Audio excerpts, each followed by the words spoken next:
नमस्कार, छिटो पोस्ट न्यूजमा स्वागत छ। म अंकित कुँवर। सुरु गरौं आजका मुख्य समाचारबाट।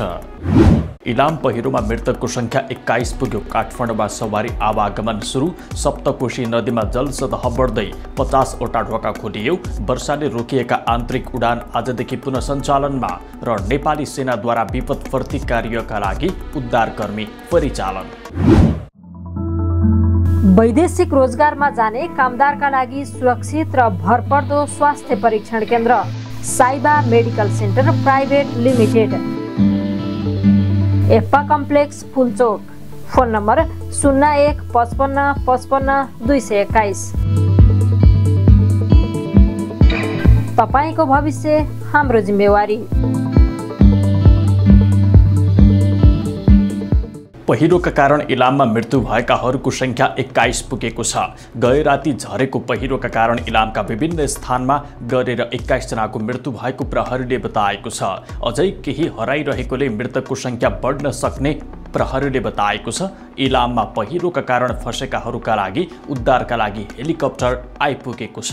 माङ्सेबुङ्गामा पहिरोका कारण फँसेकी गर्भवती महिलाको नेपाली सेनाको हेलिकप्टर मार्फत उद्धार गरिएको इलामका प्रमुख जिल्ला अधिकारी सुनिता नेपालले बताइन्। पहिरोका कारण मेची राजमार्ग ठाउँ ठाउँमा अवरोध भएका कारण घाइतेको उपचारमा समस्या भइरहेको छ।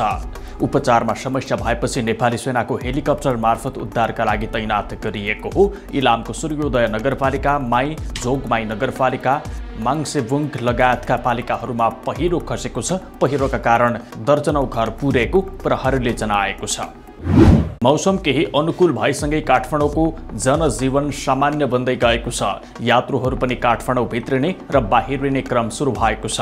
काठमाडौँ उपत्यका ट्राफिक प्रहरी कार्यालयका प्रवक्ता नरेश राज सुवेदीका अनुसार काठमाडौँका विभिन्न नाकाबाट पछिल्लो 24 घण्टामा 2648 जना भित्रिएका छन्। यसैगरी 2264 काठमाडौँ उपत्यकाबाट बाहिरिएका छन्। भित्रिने सवारी साधनको संख्या 540 छ भने बाहिरिने सवारीको संख्या 665 रहेको छ। पानी पर्न रोकिएसँगै सरकारले काठमाडौँ भित्रिने र बाहिरिने सडक मार्ग खोल्ने तयारी गरेको छ।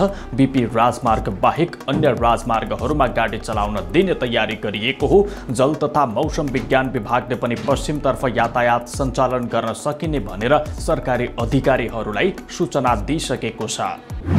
सप्तकोशी नदीमा पानीको बहाव बढेपछि कोशी ब्यारेजका 50 वटा ढोका खुला गरिएको छ। आइतबार बिहान 8 बजेको मापन अनुसार सप्तकोशीको पानीको बहाव 3,35,360 क्युसेक प्रति सेकेन्ड पुगेको कोशी ब्यारेज नियन्त्रण कक्षले जानकारी गराएको छ। कोशी ब्यारेजमा अहिले खतराको सङ्केत रातो बत्ती भने बलिरहेको छ। कोशी ब्यारेजमा पानीको बहाव 1,50,000 कट्ने बित्तिकै सर्वसाधारणहरूलाई सचेत गर्नका लागि बत्ती बाल्ने गरिन्छ। सप्तकोशी नदीमा पानीको बहाव बढ्न थालेसँगै तटीय क्षेत्रमा सतर्कता समेत बढाइएको छ। बहाव बढेसँगै सप्तरी प्रशासनले नदीमा डुङ्गा चलाउन, माछा मार्न र बाढीले बगाएर ल्याएका दाउरा झिक्न समेत प्रतिबन्ध लगाएको छ। अविरल वर्षाका कारण हिजोदेखि बन्द रहेको आन्तरिक हवाई उडान आज बिहानैबाट सुरु भएको छ।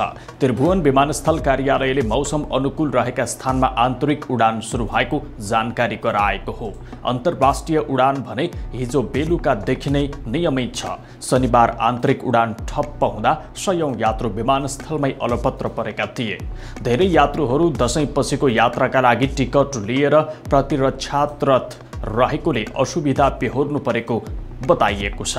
मौसम सुधारसँगै उडान पनि पुनः सुचारू भएपछि यात्रुहरूले सहजता महसुस गर्ने अपेक्षा गरिएको छ।